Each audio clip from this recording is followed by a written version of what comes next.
안녕하세요. 셀틴그룹의 서정진 회장입니다.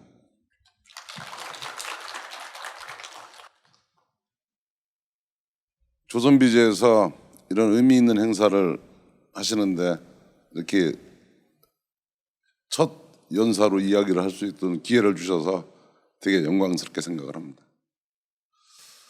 요새 전 세계가 지금 다 코로나19 때문에 안 하던 주제 얘기를 많이 하고 있습니다. 그래서 이제 어쩔 수 없이 저는 이야기를 하려니까 이 코로나 바이러스 얘기를 먼저 이야기해야 되고, 그 다음에 이어서 이 주제에 맞게 앞으로 헬스케어 산업은 어느 쪽으로 발전해 나갈 거냐, 여기에서 스텝별로 어디가 포인트겠는가 하는 이야기를 올려보려고 합니다.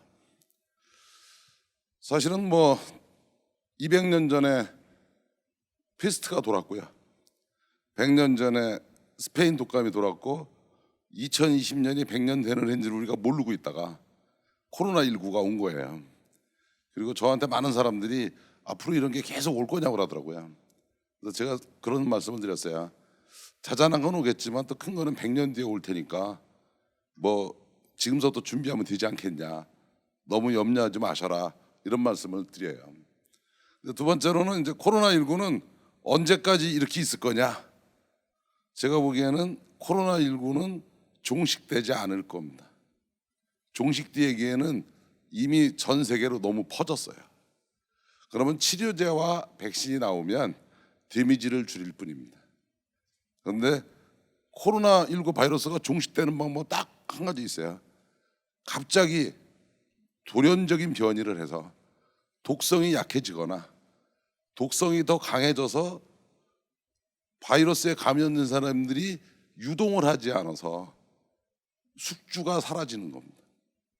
그게 사스와 메르스와 에볼라가 그렇게 해서 바이러스가 창궐했다 주저앉은 거예요. 근데 이 바이러스는 저희도 연구하면서 참 특이하다는 생각을 가지고 있어요. 바이러스에 대해서 간단하게 말씀을 드리면요, 바이러스 중에 제일 머리 아픈 바이러스는 에이즈 바이러스입니다. 에이즈 바이러스는 어떻게 하냐면요, 몸 안에 들어오면 도킹점을 찾아서 몸으로 들어와요. 그래가지고 그 다음에 이 RNA 바이러스인데 DNA로 역전사를 해요.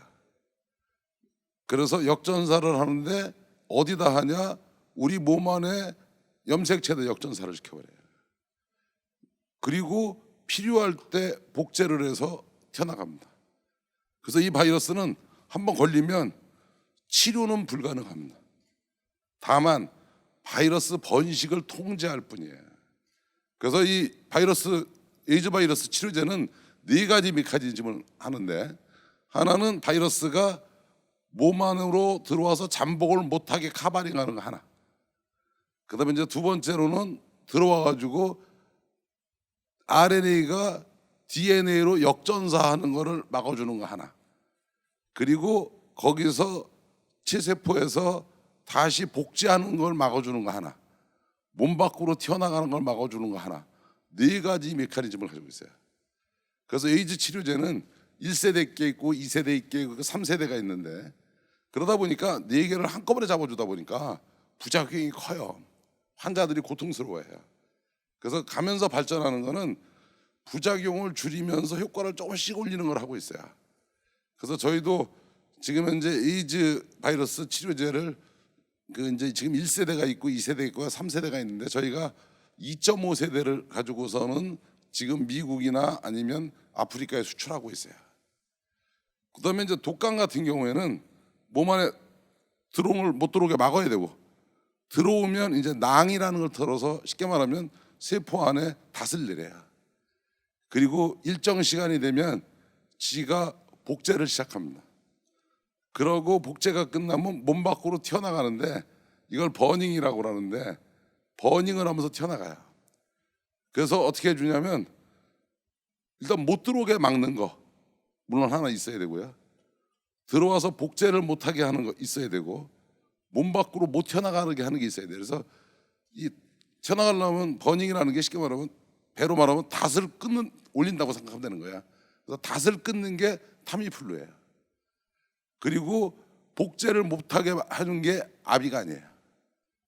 그런데 이 코로나19는 이 닷이 없어요. 버닝이 없어요. 그러다 보니까 타미플루 메커니즘이 없습니다. 이게. 그런데 그러면 이제 아비간이 하던 역할을 하는 물질을 찾는 건데, 사실은 여태 찾은 게 그 에볼라 치료제 길리어드가 있던 거, 이걸 찾았는데, 요 코로나19 바이러스의 특징이 이제 결론적으로 복제를 교란시키는 엔자임을 정확하게 타겟팅해야 되는데 이게 명확하지가 않아요.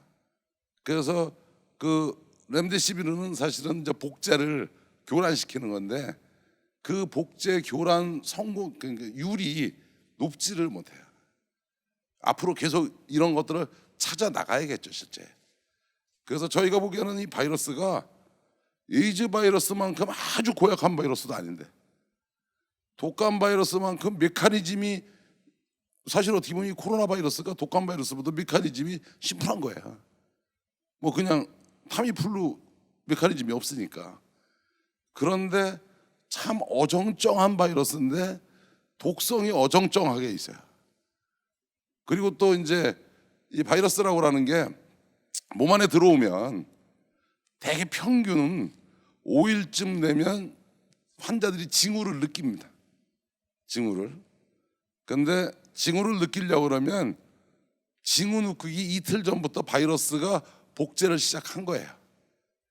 그리고 복제량이 제일 많아지는 거는 일주일 동안 제일 많아지는 거예요. 그걸 우리가 여러분들이 쓰는 말로 슈퍼 감염자라고 하는 거예요. 근데 이제 이 바이러스라는 놈은 어떻게 하냐면 몸 안에 들어와서 지가 일정한 컨디션이 되면 복제를 하고 복제가 끝나면 몸 밖으로 튀어나가는데 튀어나갈 때 RNS 바이러스 막을 깨면서 튀어나가거든요. 그때 그 막이 깨질 때 독성이 나오는 거예요. 이 독성이 전신으로 돌면서 장기에 염증을 일으키고 염증이 확산되면 장기가 손상되는 겁니다. 그래서 바이러스가 나쁜 건 아니에요. 바이러스가 일단 몸에 들어온다고 곧바로 아픈 거 아니에요. 바이러스가 몸 안에 잠복을 해서 번식을 해서 세포막이 깨져 나가면서 톡식이 결국은 장기의 염증을 일으키기 시작할 때부터 사람들은 이제 환자가 되기 시작하는 거죠. 이게. 그런데 이제 문제는 바로 뭐냐면 이게 그 누구든지 몸 안에 바이러스가 들어오면 면역세포가 작용을 해가지고요 2주 내지 3주가 되면 바이러스는 다 없어집니다. 그래서 여러분들 감기 걸려서 한 2주 지나면 그냥 낫던 거 똑같은 거예요.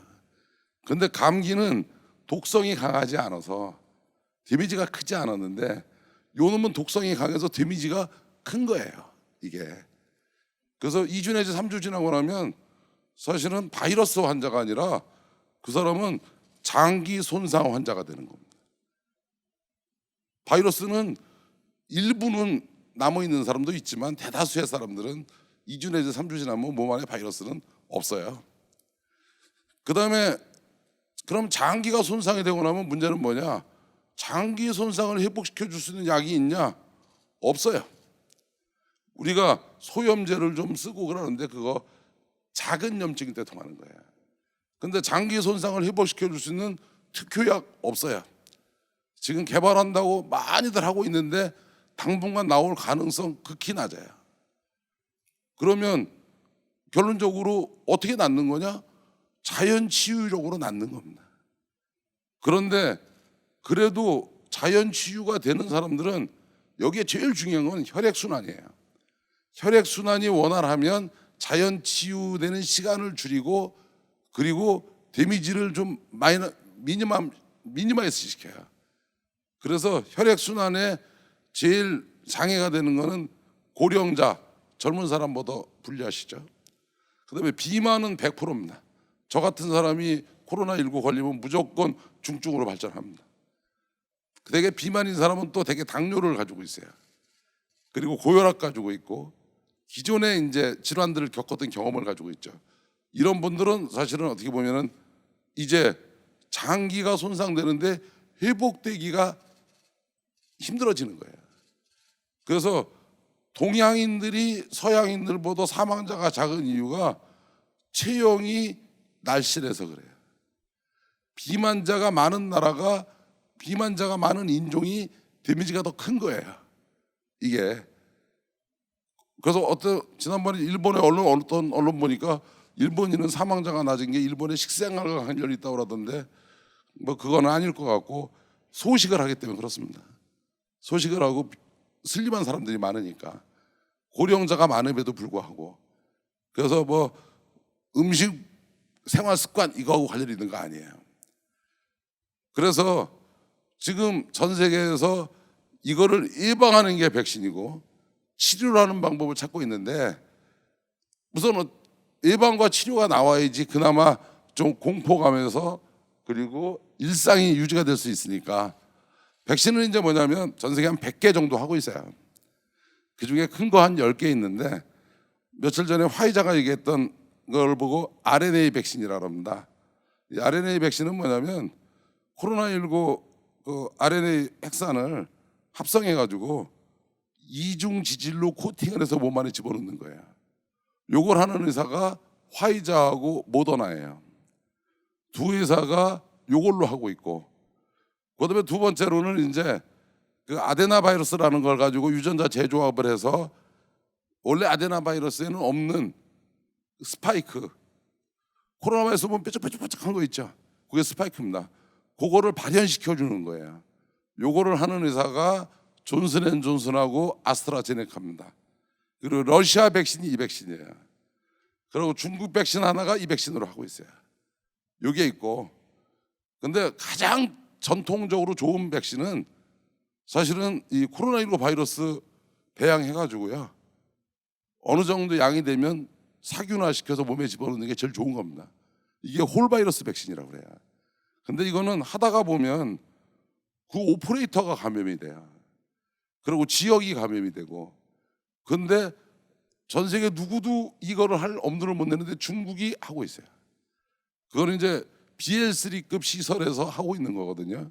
근데 BL3급 시설은 거대한 공장같이 만들 수가 없어요. 기껏 만들어봤자 요 방에 한 4분의 1 정도 수준밖에 못 만듭니다. 그러고 다 우주박 들고 들어가서 하는 거기 때문에 양이 많지는 않을 거예요. 그런데 가장 좋은 거는 홀바이러스 백신이 제일 좋은 겁니다. 그래서 RNA 백신 같은 경우는 기술은 있었는데 한 번도 적용 안 해봤던 거예요. 이거 처음 해보는 겁니다.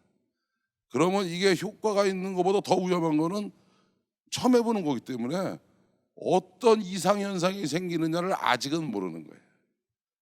그 다음에 이제 그 아데네 바이러스를 가지고 하는 것도 그동안 유전자 치료 방법으로는 써봤지만 백신으로는 처음 써보는 겁니다.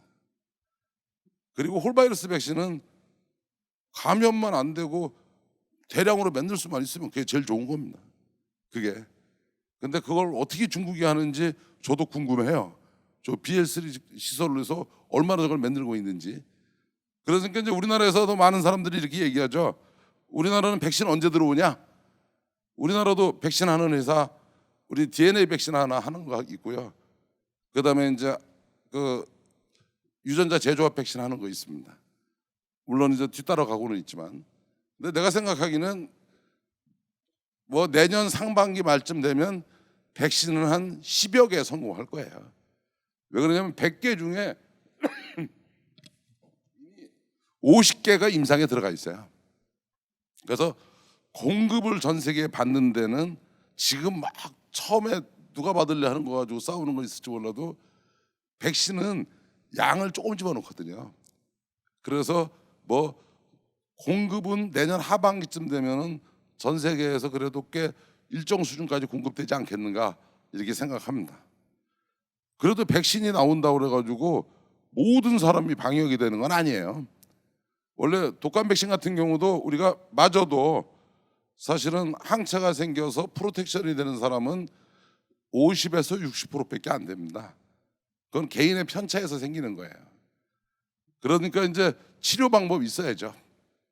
치료 방법이 있어야 되는데 타미플루 메커니즘이 없죠. 그다음에 이제 복제를 막아주는 기능이 지금 렘데시비르라는 어정쩡한 약밖에 없어요.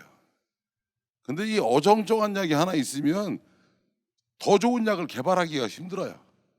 그 이유가 임상을 할 때 그 약을 임상을 하려고 그러면 그나마 주던 약을 끊고 임상약을 줘야 되거든요. 그러면 의협에 우리 회장님도 와 계시지만 의료진들이 고민하실 수밖에 없어요. 이 임상을 과연 했을 때 내 환자한테 어떤 데미지를 줄 수 있을까? 그래서 저희들 같은 제약회사가 완벽한 약이 아닌 어정쩡한 약 나와 있는 거를 대체할 수 있는 더 좋은 약을 개발하자. 여기에 대해서는 참 좀 망설여요. 그래서 참 렘데시비르가 없는 것마저는 좋은데 있어서 더 좋은 쪽으로 발전하는데 참 고민을 하게 한다. 이렇게 생각하고 있어요. 그다음에 이제 저는 이제 이 코로나 얘기가 딱 나오는데 이제 잠복이 상기도 하고 하기도 하거든요. 근데 이 코로나 바이러스 감기 바이러스예요. 그 중에 변이가 됐던 게 사스하고 메르스하고 코로나19인데 사스하고 메르스는 독성이 강해서 환자들이 거의 움직이지를 못했어요. 그래서 병원 감염은 있어도 생활 감염이 없었어요. 근데 이 코로나19는 상기도 하고 하기도에 잠복을 하는데 하기도가 폐입니다. 근데 폐가 아픈 걸 느꼈다는 사람은 없어요. 폐는 신경이었기 때문에 아픈 걸 못 느끼세요. 그러고 증세를 느끼면 열이 나거든요. 열이 나는 거는 초기 증세가 아니라 말기 증세입니다. 그때는 이미 늦은 거예요. 그러면 이제 산소 포화도가 떨어지면서 산소 공급을 들어가기 시작하죠. 이렇게. 그러다 보니까 이건 팬데믹으로 갈 확률이 높다. 그래서 우리 한국에서 완치 환자의 피를 한 30명 받아가지고 그때부터 달리기를 해서 항체 치료제를 만들기 시작했어요. 근데 이제 항체 치료제가 사실은 바이러스에 사용해 보는 거는 이번이 처음입니다. 왜 항체 치료제는 바이러스 치료제를 안 사용하느냐? 이건 워낙 비싸요. 이게. 그런데 그리고 생산 시설이 제한돼 있어요. 원래 이거는 항암제나 이런 거 만드는 인프라고 이 시스템이거든요. 그런데 딱 보니까 치료제가 당장 나올 수가 없는 거예요. 그래서 미국에서 2개 회사가 하고 있고 저희가 하고 있고 유럽에서 2개 회사가 하고 있어요. 그 저기 미국에 릴리하고 고만한 사이즈 게 하나인 게 있고 우리가 하고 있고 유럽에서 GSK하고 아스트라제네카가 하고 있는데 미국 거는 저희보다 한 달 반 정도 빠릅니다. 그리고 저희가 있고 그 뒤에 유럽계 한 2달 정도 뒤에 있어요. 그런데 저희도 이제 뭐 한 달 반 뒤에는 미국 애들이 하는 절차를 밟아갈 겁니다. 근데 이제 이건 뭐냐면 우리 나은 치료돼 완치된 사람 피에는 이제 항체가 있잖아요. 그럼 몸 안에 피해서 항체 유전 정보를 다 불러냅니다. 그걸 B셀이라는 셀에서 불러내요. 그러면 유전 정보가 한 3억 개 정도 나옵니다. 그걸 가지고 실제 항체의 조합을 만들어요. 그래서 보니까 코로나19 바이러스에는 항체가 한 180개 정도 조각 붙더라고요. 그 중에서 스파이크라고 하는데 바인딩 강도가 제일 높은 걸 골라보니까 8개 정도가 되더라고요. 그리고 또 8개를 가지고 이놈들이 각자 다른 부위에 붙는가를 또 비교 임상을 비교 테스트를 해봐야 돼요. 그랬더니 그렇지는 않더라고요. 그래서 그 중에 가장 강력하게 중화 능력을 가진 항체 하나를 골라서 대량으로 만들어서 애니멀에다가 테스트를 해보고 인체에 테스트를 해보고 지금 이상을 가고 있고 이상이 아마 이번 달 안에 종료될 이상 환자에 대한 주사가 이번 달 안에는 종료될 거고 그러고 12월서부터는 아마 3상 환자들한테 인젝션을 할 겁니다. 그리고 이상 환자가 이제 나오고 나면 데이터가 나오면 그게 다행스럽게 효능이 좋고 안정성이 있다면 전 세계의 모든 규제기관들이 조건부 승인이라는 제도를 가지고 있어요. 이게 팬데믹 같은 게 생기면 3상을 계속 한다는 전제하에서 그래서 관찰하는 데서 우선 사용을 할 수 있는 조건부 승인의 프로세스를 우리도 신청하려고 합니다. 그래서 정부와 같이 협력해서 이 프로젝트를 하고 있어요. 그러면 이제 이게 만약에 생긴다 그러면 어떤 게 될 수는 있는 거냐 하는 이야기를 할게요. 그러니까 어쩔 수 없이 뭐 여러분들도 다 알고 있는 이야기를 할게요. 얼마 전에 트럼프 대통령이 코로나19에 이제 감염이 되셨었어요. 미국의 대통령이 감염됐으니까 미국에 있는 전 의료진이 할 수 있는 수단과 방법을 다 썼겠죠. 그죠? 안 그래요? 그래서 제일 먼저 우리랑 같이 항체 치료제를 개발하는 회사 거 하나를 임상 중인 거를 인젝션 했어요. 인젝션은 얼마를 했냐? 가장 고용량을 했어요. 가장 고용량을. 우선 안전하게 하려고 고용량을 한 겁니다. 그 다음에 이제 보니까 이 바깥에를 이렇게 못 다니시면은요, 코로나19 때문에 비타민 D가 합성이 안 돼요. 그래서 비타민 D를 주셨더라고요. 그리고 아연을 줬었어요. 아연은 이제 면역의 밸런스 잡아주려고 있는 건데 우리나라에도 다 있는 거예요. 그리고 아스피린 처방했더라고요. 아스피린을 처방했다는 얘기는 심장 질환이 좀 있으시다는 얘기예요. 뭐 협심증이나 이런 거 있겠죠. 그리고 위궤양 치료제 줬더라고요. 그리고 그 다음 날 그래도 못 믿어오니까 렘데시비르를 주셨어요. 그 렘데시비르는 바이러스 복제를 교란시키는 거라고 그랬잖아요. 그거라면 어떻게 되냐? 대개 바이러스는 그저께 처방을 하면 4일 내지 5일 되면 바이러스는 다 소멸됩니다. 바이러스는. 그러면 이제 남아있는 건 뭐냐면 이제 그동안 진행이 되면서 장기가 얼마나 손상되어 있느냐만 남아있는 거거든요. 그런데 장기 손상을 막아줄 수 있는 약은 제가 현존하는 약이 없다 그랬잖아요. 그나마 부작용은 있지만 쓰는 게 인터페론이라는 거 하고 이 스테로이드제밖에 없어요. 이거 다 20년씩 된 약입니다. 근데 인터페론은 이렇게 폐렴 같은 증세가 있는 사람들은 못 써요. 고열이 나기 때문에. 그래서 스테로이드를 쓰시는데 스테로이드를 넣으면 이게 호르몬제거든요. 그럼 몸 안에 호르몬이 안 나와요. 그러니까 예를 들어서 호르몬제를 인젝션을 딱 하면 당 수치가 확 올라가요. 그 이유가 인슐린을 분비를 안 해버리니까. 그러고 좀 성격이 약간 조울증 증세가 나타나기 시작해요. 미국 대통령이 받은 게 이게 답니다. 뭐 우리가 코로나19를 가지고 엄청나게 뭐를 한다고 그러는데 이게 다라고요. 없어요. 그러니까 스테로이드에 20년 내고 그 하나에 1,000원짜리예요. 그 다음에 아스피린 우리나라에 있죠. 그죠? 비타민 D 있죠. 아연 있죠. 겨우 쓴 게 항체 치료제하고 렘데시비르밖에 없어요. 그다음에 또 이제 렘데시비르 같은 것도 이게 코로나19가 생겨가지고 이게 우왕좌왕하다 이렇게 돼버린 건데 이거 항바이러스제거든요. 이거 중환자는 이미 바이러스 감염된 지 2주 3주 지난 사람이에요. 이 사람한테 줘봤자 아무 효과도 없어요. 그 이유가 바이러스가 없는 사람한테 항바이러스제를 뭐하러 넣어줘요. 근데 바보같이 거기다 임상을 해버린 거예요. 그러고 조금은 도움된다 그러니까 그랬는데 사실은 이것도 뭐냐면 조기 환자한테 넣어줘야 되는 거예요. 바이러스가 있는 사람한테. 그래서 대한민국은 지금 그나마 피해가 작은 나라죠. 그래서 지금 전 세계는 어떻게 돼 있냐? 우리나라를 포함해서 모든 나라는 우선은 병원 시설을 지켜야 되니까, 병원 오염을 막아야 되니까 격리 치료를 하고 중환자만 병원으로 이송시키고 있어요. 우리나라도 생활치료센터에서 초기 환자들을 격리하고 있다가 자연 치유가 되는 분들은 이제 돌아가시는 거고 사실은 더 심해지시는 분 병원으로 오시는 거죠. 그런데 정확하게 말하면 바이러스 환자는 생활치료센터에 있는 겁니다. 그리고 기존에 병원에 오시는 분들은 대부분 장기 손상 환자가 오신 거예요.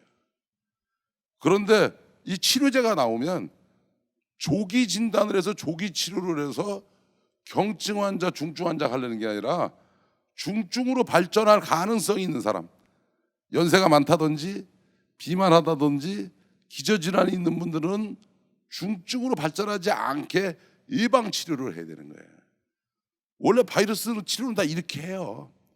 그래서 독감 걸려도 타미프루를 48시간 전에 먹으라고 그러잖아요.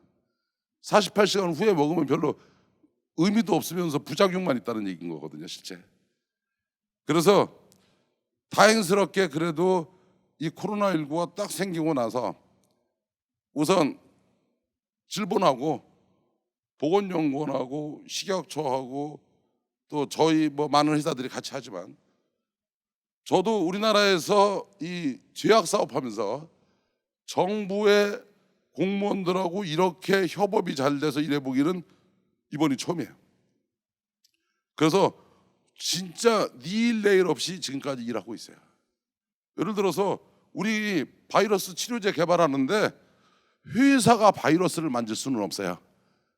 회사한테 바이러스를 막 주고 만지라 그러면 회사에서 바이러스 감염되죠, 바깥으로. 그래서 어느 나라든지 이 바이러스는 정부 통제 하에서 보관하거나 실험하는 겁니다. 그래서 그냥 민간 기업이 바이러스를 주물떡거리는 거 아니에요. 그래서 지금까지 무척 빠른 속도로 진행을 해와서 제가 기대하기는 그 이번 달 말쯤 되면 우선 한 300명 정도 이상 환자는 다 이 항체 치료제를 인젝션 할 수 있을 것 같아요. 그러면 다음 달쯤 됐을 때는 그 사람의 데이터를 가지고 만약에 효능과 안정성에 문제가 없다고 치면 긴급 사용 신청을 할 수 있을 거라고 봅니다. 그런데 릴리가 우리랑 거의 막 같은 메커니즘인데 미국 FDA한테 신청하고 한 달 만에 긴급 사용 승인을 받는 거 보니까 뭐 이렇게 우리도 가능성이 있어 보인다고는 생각해요. 그런데 그건 데이터가 나와봐야 아는 거죠. 그러면서 연이어서 삼상은 계속 해 들어갈 때, 근데 이렇게 됐을 때 이게 어떤 게 있느냐? 이제 이 5개 회사가 하고 있는데요. 우리도 이제 기존 제품이 있으니까 이 항체는 원래 9개월에서 1년 정도 재고를 가지고 있어야 돼요. 근데 이 재고 레벨을 최대한으로 낮췄을 때 한 150만 명분에서 200만 명분 정도까지 진짜 무리하면 만들어 볼 수 있다고 생각해요. 그러면 전 세계에 있는 이 항체 치료제를 개발하는 의사가 다 만들어 봤자 2천만 명분 이상 못 만듭니다. 근데 우리나라는 다행스럽게 저희가 한 150만 명에서 200만 명을 만들어 놓으면 우리나라는 환자가 많지 않기 때문에 10만 명분만 가지고 있어도 충분하다고 생각해요. 그래서 이미 올 연말까지는 10만 명분 정도의 재고는 만들어 놓을 생각으로 지금 만들고 있어요. 그러면 이제 어떻게 되는 거냐? 이건 내 희망사항입니다. 제 희망사항. 이제 그래서 이렇게 항체 치료제가 나온다. 그러면 정부에 건의하려고 그래요. 전 국민을 진단을 하자. 그래서 전 국민을 진단을 해서 환자라고 생각하는 사람은 그날부로 다 인젝션 하자. 그래서 그걸 두서너 사이클 돌면 그러면 한국은 청정국가가 될 수 있을 거라고 생각해요. 그러면 전 세계가 청정국가가 될 수 있냐? 불가능해요. 2천만 명 가지고 미국도 커버 못해요. 어차피 유럽 커버 못합니다.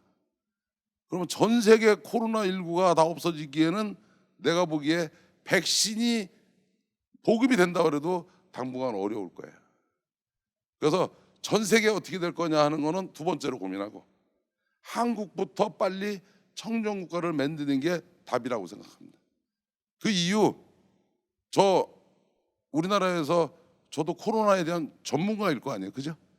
그렇지 않습니까? 근데 저도 마스크 쓰기 싫어요. 저도 우리 손녀딸 마스크 씌우려니까 손녀딸이 물어보더라고요. 할아버지 이거 왜 써야 돼? 근데 코로나19를 한참 얘기했더니 한참 듣고 있다가 나한테 딱 그러더라고요. 할아버지도 안 쓰잖아. 그래가지고 할 수 없이 나부터 쓰면서 너도 써 그러는데, 제가 제일 걱정스러워하는 거는 국민들이 지쳐간다는 겁니다. 이 지쳐가면 방역이 안 돼요. 그래서 더 지치기 전에 빨리 답을 내야 된다고 생각합니다. 지금까지 얘기를 다 한번 정리하고 그 다음으로 넘어가겠습니다. 코로나19가 어떻게 하다 보니까 전 세계가 화두가 됐어요. 사실은 생각도 안 하던 바이러스 하나 때문에. 그리고 이 바이러스에 대해서 처음에 우왕좌왕했어요. 근데 이제 이 바이러스에 대한 속성을 거의 알았어요. 그리고 전 세계에서 100개쯤 되는 백신이 나가고 있어요. 그런데 제가 생각하기에는 10개 내지 15개는 성공할 거라고 생각합니다. 그러면 내년 하반기에는 전 세계로 백신이 보급될 거라고 봅니다. 우리나라도 마찬가지고. 그런데 백신이 보급된다고 쳐도 치료제는 있어야 되는데 사실은 그 전에 치료제 개발이 더 빠른 이유가 뭐냐면 치료제가 임상이 백신보다 좀 쉽습니다. 이게. 그래서 이미 미국에서는 항체 치료제를 한 회사가 긴급 사용 승인을 했고 아마 이번 달에 하나가 더 긴급 사용 승인을 받을 겁니다. 그리고 우리도 최대한도로 빠른 시간 안에 받겠습니다. 그리고 또 유럽에서도 나가겠죠.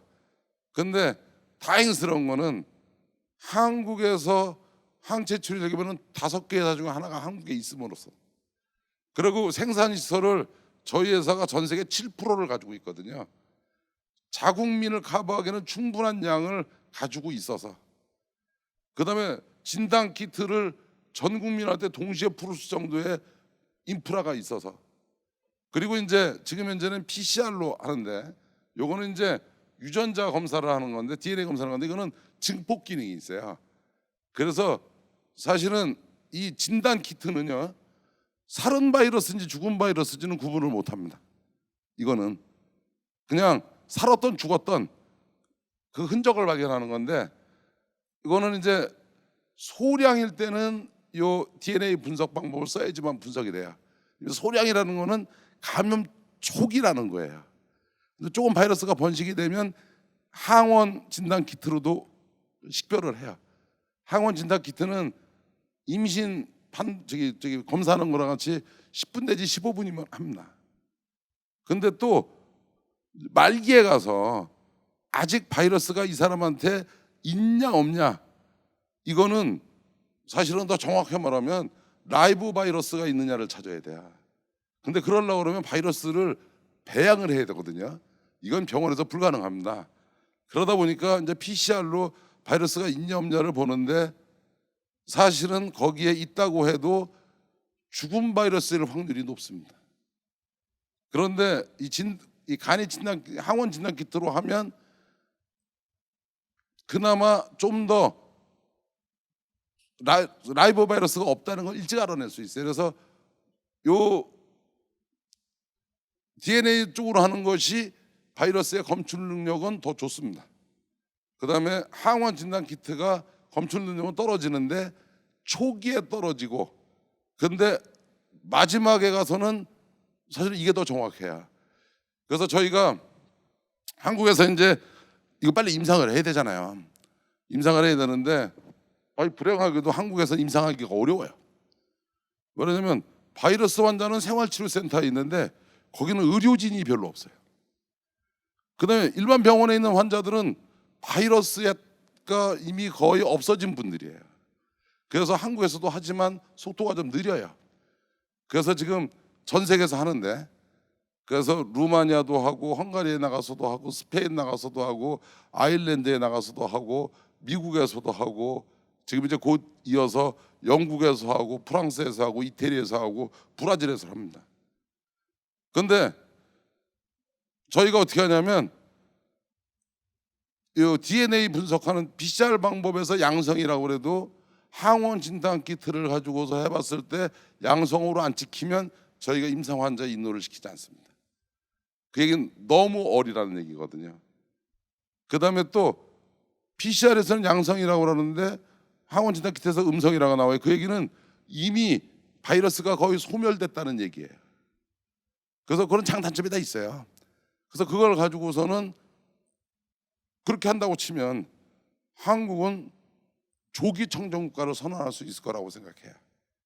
그러면 좀 더 일상으로 돌아갈 수 있겠죠. 좀 더 경제가 자유로워지겠죠.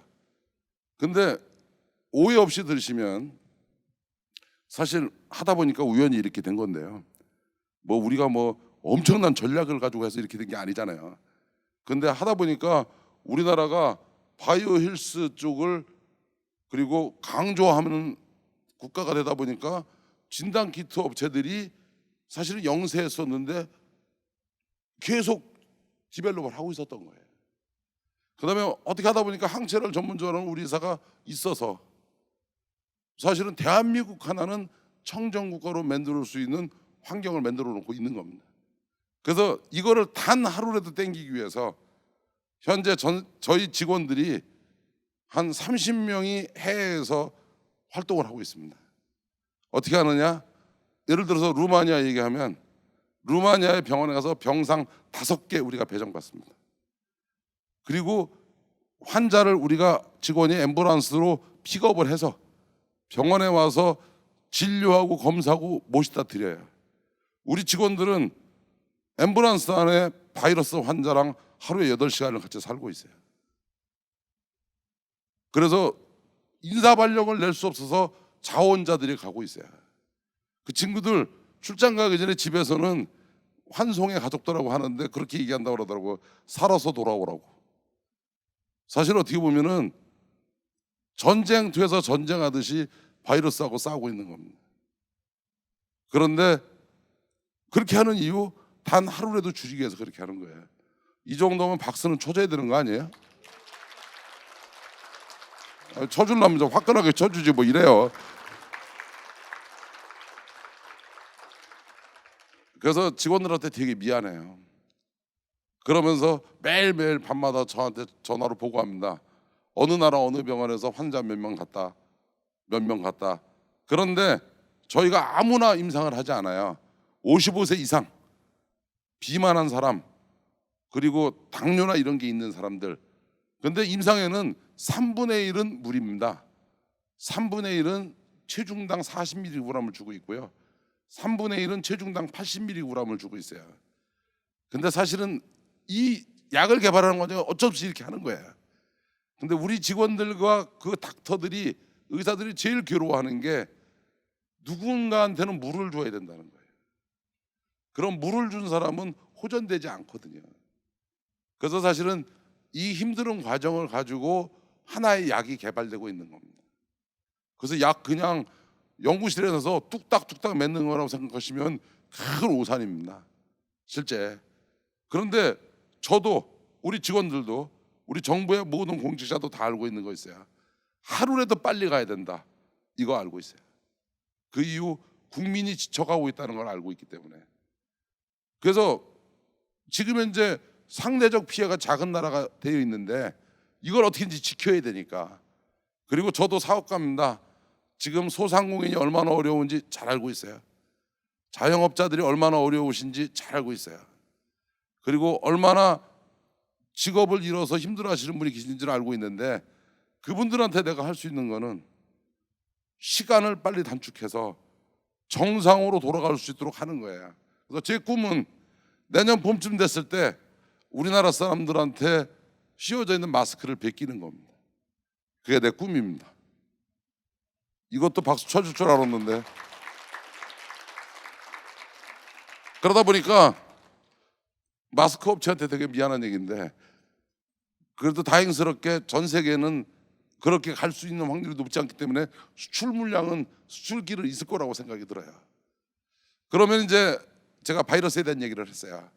그러면 이제 이 헬스케어 쪽에 앞으로 어떤 이노베이션이 생길 거냐. 사실은 이 코로나가 아니었어도 헬스케어 쪽에서는 이노베이션이 생길 수밖에 없었어요. 그 이유는 고령화입니다. 고령화인데 이 고령화의 추세는 결론적으로 의료 서비스의 수요가 많아진다는 얘기거든요. 그러니까 의사 선생님도 한정이 돼 있고 병원도 한정이 돼 있고 국가 예산도 한정이 돼 있어요. 그러다 보면 이제 변화가 어떻게 생겨야 되냐? 원격 진료 쪽으로 갈 겁니다. 그리고 더 나가서는 AI의 원격 진료나 이런 쪽으로 갈 거예요. 근데 이거는 사회적 대타협이 전제가 된 다음에 가는 겁니다. 그리고 무수히 많은 법을 바꿔서 가는 거예요. 이게 하루아침에 가는 게 아니에요. 그냥 뭐 내년부터 원격 진료를 한다 그렇게 할 수 있는 나라도 없어요. 왜냐면 그렇게 하려고 그러면 너무 준비가 안 돼 있어요. 예를 들어서 원격 진료를 하면 어떻게 해야 되냐? 집에서 검사를 할 수 있어야 돼요. 집에서 검사를 해야 되는데 그중에 검사 장비 중에 제일 중요한 게 피검사입니다. 근데 집에서 연세 드시는 어르신들한테 정맥에 주사를 바늘로 꼽으셔서 피를 100cc를 뽑으셔가지고 저기 분석기에 누우시죠 이렇게 할 수는 없는 거 아닙니까? 그러니까 지금 당 측정하는 정도의 장비를 가지고 소량의 피로 대량의 피를 놓고 검사를 하는 것 같은 그런 검사 방법이 나와야 되는데 현재 전 세계에 없습니다. 피 검사한다고 사기쳤던 사업가들은 있어도 성공하는 사업가들은 아무도 없었어요. 그러고 이제 뭐 혈압 당 수치 보고 체온 보고 혈압 보고 혈류 보고 이런 거 보는 건데 그것만 가지고는 선생님들이 처방을 못 해요. 예? 그러니까 사실은 피 검사와 소변 검사 정도 나와야 되거든요. 그래서 그쪽으로 흘러는 갈 건데 시간은 오래 걸릴 겁니다. 왜 그러냐면 플랫폼을 정비하고 가야 돼요.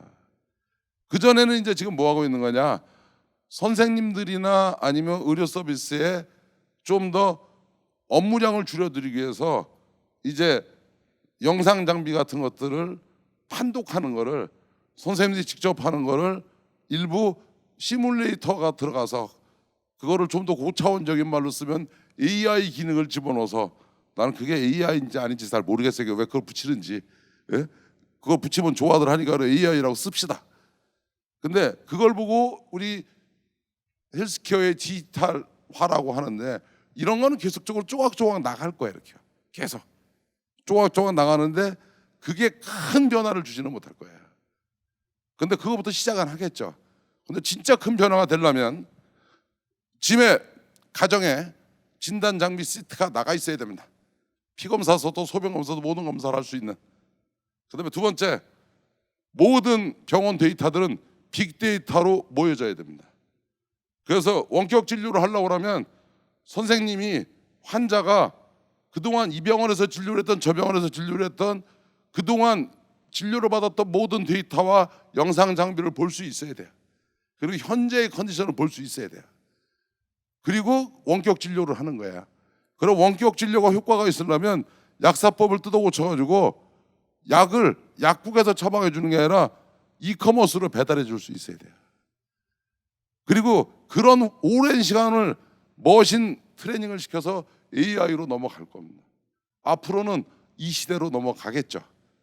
당장의 일은 아닙니다. 점진적으로 가겠죠. 근데 가끔 보면 급하게 그거를 하려고 하시는 분들이 보이더라고요. 뭐 AI 원격 진료를 한다. 그거는 에머전시 때 하는 겁니다.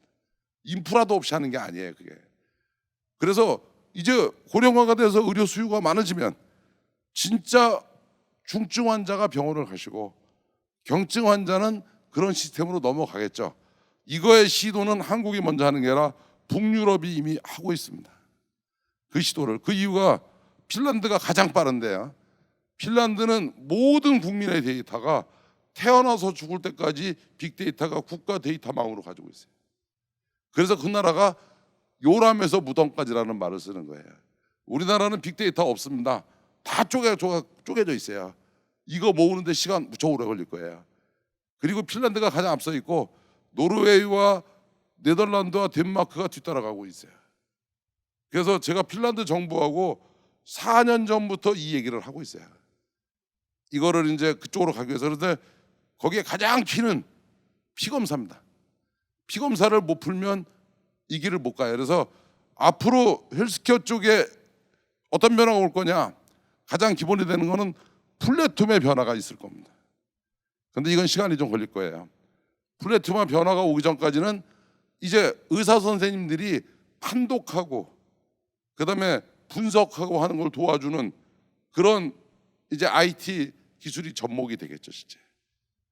그래서 그런 시도를 같이 병행해 나가는 그런 세션이 오늘 이 포럼에서 있는 것 같이 제목만 보면 알잖아요.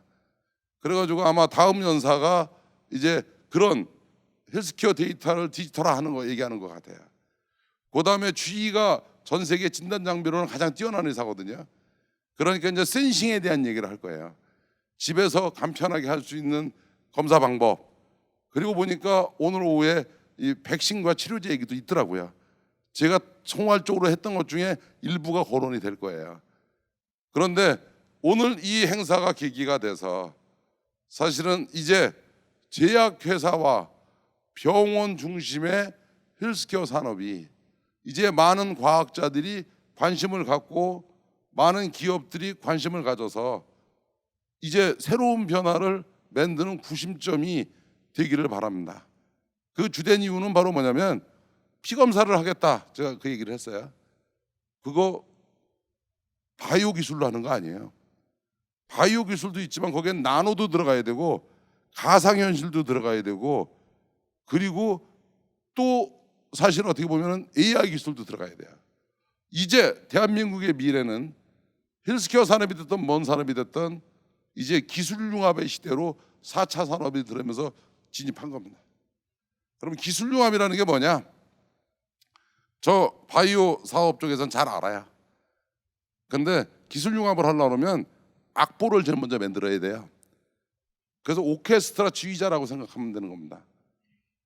바이올린 하나는 잘 치는 내가 악보를 만들고 좋은 연주자를 섭외해서 같이 훈련을 해서 나오는 게 기술융합입니다. 그래서 지금까지는 대한민국 국민들의 적성에 맞게 발전해 왔어요. 자기 거 자기가 하는 거 우리 잘하거든요. 근데 이제 지금서부터 새로운 시도를 하는 겁니다. 같이 하는 것도 잘하냐? 특히 전문가끼리 같이 하는 걸 잘할 수 있겠냐? 이게 키입니다. 그래서 저희 셀트리온 그룹도 사실 이제 제가 이 회사 만드는 지 한 20년 됐는데 올해 제약회사가 3개 있어요.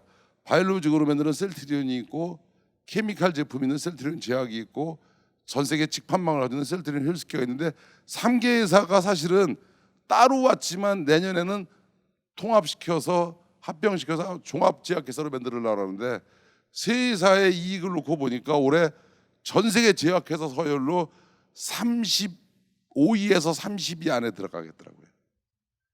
그리고 내년에는 20위권에 들어갈 수 있겠더라고요. 그리고 2025년에는 10위권 안에 들어갈 수 있겠더라고요. 저희 기획사원을 이렇게 쭉 보면 그럼 제약회사가 몇 개나 있냐? 중국에만 6만 개 있어요. 그러면 30이면 대단한 거죠, 그죠? 우리나라에도 1000개 이상 있어요. 그래서 제가 처음 2002년에 시작할 때 5천만 원 가지고 6명이 시작했어요.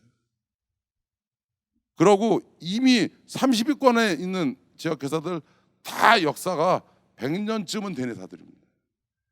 그러면 5천만 원 가지고 6명이요 생명공학 전공한 사람 아무도 없었어요. 약학을 전공한 사람도 아무도 없었어요. 의학을 전공한 사람도 아무도 없었어요. 다 독학해서 했어요.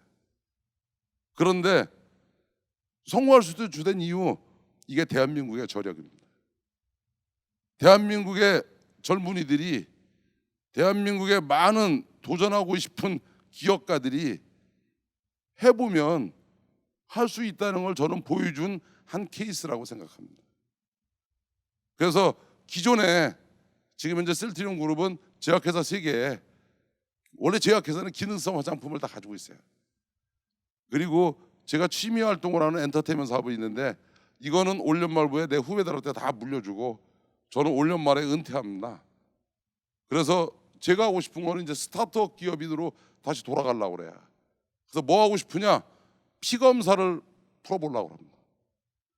그래서 내가 이 피검사를 풀 수 있다고 치면 대한민국 안에 70억 명이 항상 이용하는 병원을 한국 안에 가지고 있는 꼴이 될 겁니다. 그런데 내가 못 풀면 나도 못 풀었다고 하겠죠. 그런데 다른 놈들 같이 사기는 안 치려고 합니다. 그런데 이거를 하겠다고 선언한 게 저하고 아마존이에요. 그래서 이제 올 연말까지는 제약회사를 만들기 위해서 열심히 일을 했어요. 그래도 또 대한민국은요, 회장이 은퇴를 해도요 공정위에서 총수에서 빼주지를 않아요. 왜냐하면 고발을 하면 나를 고발해야 되거든요. 그래서 할 수 없이 명예회장은 합니다. 명예회장은 해야 되는 이유가 그룹 총수라는 걸 빼주지를 않으니까. 그렇지만 내 후배들한테 과감하게 일선을 다 맡기고 우리 후배들이 정임들하는 건 명예회장으로서 도와주겠죠. 그런데 이 4차 산업에 이 헬스케어의 다음 세대의 플랫폼을 향해서 나머지 내 정열을 다 맞춰보려고 그래요. 제가 이제 65세입니다. 제가 치매 들기 전까지 몇 년 일할 줄은 모르겠어요. 그런데 정신 연령은 젊은이들하고 같아요. 그래서 육체적 나이보다는 정신적 나이 하나 믿고 열심히 해보려고 그래요. 그래서 많은 사람들이 나한테 물어보더라고요. 대기업 총수가 은퇴한다고 스타트업 기업을 한다는 게 이게 뭐냐고. 그래서 제가 그때마다 그렇게 얘기합니다. 제정신이 아니지 뭐, 이렇게 얘기를 해요. 그러면 자기들도 그렇게 동의한다고 그래요. 그런데 왜 그걸 하려고 하느냐? 아깝잖아요. 결론적으로 이건 우리나라에 찾아온 기회거든요. 우리나라 젊은이들한테 찾아온 기회예요. 오늘은 여러분들이 세션에서 하시는 것이 이 기회를 얘기하시는 겁니다. 코로나19 놓고 장성국 틀라고 하는 게 아니라 어차피 와야 될 게 코로나19 때문에 좀 일찍 왔을 뿐이에요. 그래서 오늘 이 세션이 여러분들한테 유익한 세션이면 좋겠고, 우리나라 젊은이들한테 또 하나의 희망이었으면 좋겠고, 우리나라의 미래에 큰 또 새로운 출발을 하는 그런 출발점이면 좋겠습니다. 그 행사가 오늘 조선비즈가 주최하는 이 조선호텔에서 일부 싹 텄으면 좋겠고, 오늘 제가 와서 드렸던 이 얘기가 거기에 여러분들한테 조금이라도 좀 자신감을 갖게 하고, 그리고 또 에너지를 생기게 하고 했으면 좋겠습니다. 사실 저도 오늘 오면서 무슨 얘기를 할까 고민했어요. 그런데 그냥 진솔하게 얘기하는 게 좋을 것 같아서 우리 직원들이 만드는 교재를 안 들고 즉흥 스피치를 했어요. 그래서 두서없이는 했을지 몰라도 진심을 담아서 전달하려고 노력했습니다. 경청해 주셔서 고맙습니다. 감사합니다.